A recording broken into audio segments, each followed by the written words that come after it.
लंका जाने के लिए भगवान राम अपनी वानर सेना के साथ विशाल समुद्र के किनारे खड़े थे। सामने था अनंत, गहरा और शांत समुद्र। लेकिन इस शांत सतह के पीछे एक बड़ी समस्या छुपी थी। अब आगे कैसे बढ़े? लेकिन सभी नए साथी सब्सक्राइब, लाइक, शेयर करें। स्टोरी में आगे चलते हैं। सूरज ढल रहा था। समुद्र की लहरें धीरे धीरे किनारे से टकरा रही थी। राम जी ने हाथ जोड़कर समुद्र से कहा, हे समुद्र देव, हमें लंका तक जाने का मार्ग दे।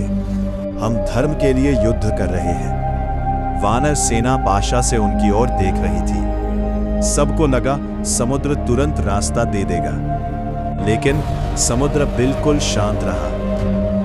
पहला दिन बीत गया, दूसरा दिन बीत गया, तीसरे दिन भी वही सन्नाटा। राम जी बिना हिले, बिना थके बस खड़े रहे। लक्ष्मण बोले, भैया, ये समुद्र आपकी विनम्रता को कमजोरी समझ रहा है। हनुमान जी की आंखों में भी चिंता थी। राम जी के मन में द्वंद्व चल रहा था। क्या हर समस्या विनम्रता से हल होती है?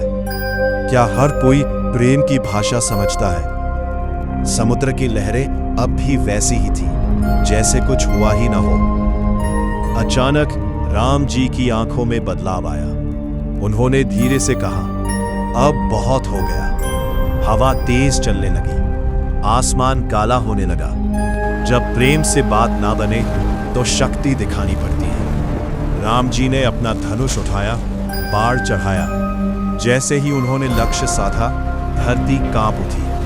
वानर सेना डर और आश्चर्य में पीछे हट गई। राम बोले गर्जना में, भय बिन हो ही न प्रीत। समुद्र में तूफान उठ गया। लहरें पहाड़ जैसी ऊंची हो गई। बिजली चमकने लगी। ऐसा लग रहा था जैसे प्रलय आ गया हो। समुद्र पहली बार डर गया।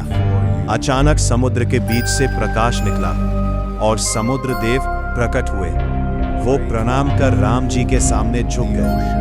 प्रभु, मुझे क्षमा करें, मैं आपकी शक्ति को परख रहा था। समुद्र देव बोले, प्रभु, मैं अपनी मर्यादा नहीं छोड़ सकता, लेकिन मैं आपकी सहायता जरूर कर सकता हूँ। उन्होंने बताया, आपकी सेना में नल और नील है, उनके स्पर्श से पत्थर भी तैरेंगे। फिर शुरू हुआ इतिहास का सबसे महान निर्माण। वानर सेना पत्थर लाने लगी। हर पत्थर पर राम लिखा जाता और वो पत्थर पानी पर तैरने लगता। धीरे धीरे एक विशाल पुल बन गया। राम सेतु। राम जी आगे बढ़े, पूरी सेना उनके पीछे। सूरज उग रहा था और एक नई उम्मीद जन्म ले रही थी। राम जी समुद्र की ओर देखकर कहते हैं, विनम्रता महान है, लेकिन हर जगह नहीं चलती। जहां प्रेम की भाषा समझ ना आए, वहां शक्ति दिखानी पड़ती है, क्योंकि भय बिन हो ही न प्रीत। जब भगवान को भी क्रोध आया तो सोचो अन्याय इतना बड़ा था।